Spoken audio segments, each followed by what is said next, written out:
Good afternoon. My name is Pastor Carol Gates, and I am here at Lamb of God Lutheran Episcopal Church in Fort Myers, Florida. And I am with Carol Lombardo and Barb Tweet. They are our special guests today, and we are so glad that you have joined us for the good news now. That I remember talking with you about is the responsibility that you have in the pharmacy over at Walmart. And in your role there, that you do a lot of counseling, not officially in the sense of the Customer. right, speaking to customers because they come in and tell you about their lives. Um, so with that, there's I think, a focus and attention to detail that you naturally do. Can you talk about that at all? Yeah, I mean that is part of what I am or what I am at my job. Um, you can't just dismiss somebody because you have another person waiting for you. You know, if they have a concern, you have to deal with it from beginning to end before you can go on to the next one. And that's just the way I am. I can't say, hurry up, I have to get going, or something. I have to deal with the thing at hand. And does that attention to detail or attention to others also extend to other people at work that come and seek you out? Yes. Yeah. Yes. They call me grandma.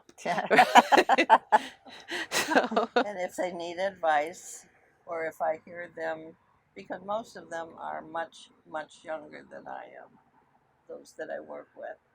And when they have little problems and stuff, even if they don't come directly to me, there's somehow I can fit a conversation in with them later to discuss something that they were talking about. yeah, And they seem to um, relate to that. yeah.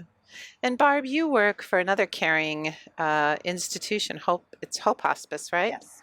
And what's your role there, your official role? Official role is volunteer compliance specialist. Volunteer compliance specialist. Right. And that means? I take care of all the credentialing for our 900 plus volunteers so that if the auditors come, we're not going to get dinged for them not having something up to date in their files. So with that official title, the unofficial role is caring for your volunteers? Right, making sure that everything is up to date for them, that we have everything we need, and that they keep up with, well, we do TB shots, so they keep up with TB shots, evaluations, things like that. Just making sure that their files are all up to date. So with 900 volunteers, do you have relationships with them outside of just paper? Not most of them. The ones in Bonita, Right, in where I Bonita, am. right. So I have volunteers that help me, thank Okay. goodness. That they just come in, they know what they have to do, and I don't have to be watching over them all the time, So those volunteers I'm very close to. I mean, they're my friends, Others I know their names, but I don't always know who they are because they're either over at Cape Coral, Lehigh, Fort Myers, so I don't really see a lot of the people. So what makes a volunteer different than your everyday employee? They call it the heart of a volunteer. They are doing this because they want to. They don't have to. And I mean, there's some of them. There's one just got an application for her to volunteer at our resale store, and she's 82. A mere right. youngster. Right. So changes in the years, what would be your most memorable change for each of you? I'll ask the same question. What do you most memorable change through the course of your memberships? Well, I think the change came when Walter came and younger people started coming to church. did. And our Sunday school then grew, because when I joined and you joined, there was what, three? 3 kids. 3 kids? Wow. We can Yeah. name them too. Ben, Brett, and Lindsay. That was Sunday Yep. school. Mhm. And so then that started to grow, Did. and it just became, that was my most memorable, because I was always used to having a Sunday school, a big Sunday school, Mm-hmm. Yeah. and to come into this. But then my husband tried to remind me that we had moved to a retirement area, and people didn't have all these children, but they sure did. They sure do. Yeah, yeah. Because we would have vacation Bible school, like every night for a week, and we had lots of kids at that. But we also had a lot at Sunday school. I remember we did a Sunday school program where it was I don't know what you call it, like generations. You would have an older person, you'd have a little kid, and then like a younger parent. And that was pretty cool to have them all together. And we did skits and we did things like that. And I that is really stuck, especially one little skit that we did is really stuck in my mind. And I can think of it to this day. It's just funny. What was the skit about? Okay, it has to do with how often people say, "Oh my God." Now, I never liked hearing people say that. Okay, so the skit had to do with these kids are in high school, and down the hallways in school, you hear, "Oh my God, oh my God, oh my God." Okay, so then the skit had to do with every time they said that, a frog jumped out of your mouth.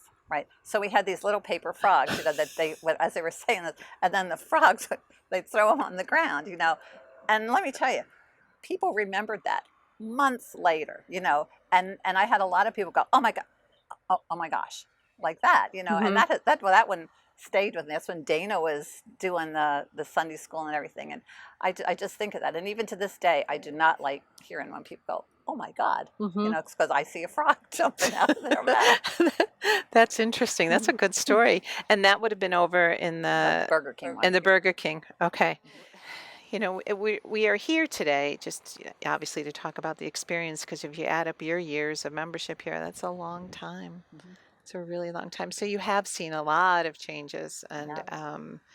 uh, and there will be more changes in the future. Except we know that now it's this way. It's going up, Right. and it's exciting, and there's a lot of wonderful things happening, even in the midst of a pandemic. Right. So the next question that I would like to ask you both is, we decided on the good news now because there's so much negative news Right. in the news, and it's constant. Mm-hmm. You can't get away from it. The headlines, they're teasers and they're negative, so that you read the story and then you find out that. Right. So most people honestly aren't listening or reading the news anymore, Sure. or they do a little dose of it. So we know, though, that there is good news out there. And so we are asking those people that we're interviewing, in the midst of all that's gone on this past year, what good news story would you like to share? What's been good that happened to you in your life, or that somebody you know about, during this year now? I think that one neat thing is how we formed the groups, the Zoom groups. And we both happen to be in the same one. We're in the Zoomers group, meets on a Thursday night. We have been meeting since March or whenever this started, every single week. And we're kind of the fun group because we play games. We play Jeopardy, we play Family Feud, trivia. We just have a good time. But we've bonded. I mean, there's never more than one or two people missing. Out of the 14. We play the games. We have a resident joke person who tells terrible jokes. Who is it? Diane. Diane Schroeder. Yeah, Uh-huh. yeah, that's her job. Take it, Diane. What are your jokes? And we all, oh gosh, like that. So then we play games, but then we also find out about people, what's going on with everybody, or if someone got hurt, someone got, someone's sick, we share that. Mm-hmm. And if we know their email, we know their address, we share that, so you can send a card, something. It's just a great group, and I think that's pretty neat during a pandemic that no one has to leave their house. You Mm-hmm. know, we just meet every Thursday, 7 Yep. o'clock. I mean, and we've been doing that for so long. That's the thing. 10 So months. I know, and I just think that that's a it's a And the connection. same, It's keeping yeah, us together. because we even hear and know about other people from other groups and stuff. Right. Because we'll say, has anybody heard of Right. so and so Right. lately? You know, from so and so lately. And then, oh yeah, I saw this one and that Mhm. one. You know, so we get to keep up on a lot of people. We do. Mhm. Not just our little group. Right. But And if someone asks, you know, like, I haven't heard anything about so and so, and I'll say, well, let me shoot them an email, and then when I find out, then we share that. You know, Mhm. it's just it's I think it's really kept us going. it Yeah. has. You know. And that is what good news is about. It's the Mhm. good news of Jesus Yeah. Christ, Right. and that's all relationships Right. and building. And it's more than just this building, Right. it's what you're doing. Right. So, then my final question for you both this afternoon has to do with future. Your future hopes and dreams for Lamb of God. Oh gosh, I Barb. wish this place was too small and we had to expand again. Yeah. I just would like to see more young Right. families coming in, Mhm. and we have the opportunity because of all the building Mhm. that's going on. Although a lot of it in some areas are for seniors, Mhm. so they don't have those little families. But really, you know, going out Corkscrew, where the place and the Right. preserve and all of those out there. I mean, it's an open field to just grab them. You Right. know, Mhm. Yep. I'd kind that's of what yeah. I wish. I'd kind of like that too. I mean, I would first of all, I'd like to see us get back where we're a big group Oh, of people yeah. again. You know, where you can hug someone or touch someone. I mean, Yeah. you know, that's a hard thing. You know, because you want to talk to people and you want to, you know, connect with them. But I'd like to see it grow too, Mhm. because we are mostly an older congregation. You know, Yeah. and I would just like to see it grow more. So I want to thank you both for being with us today here at Lamb of God. I really enjoyed getting to know you more. And this is Pastor Carol Gates from the Good News Now.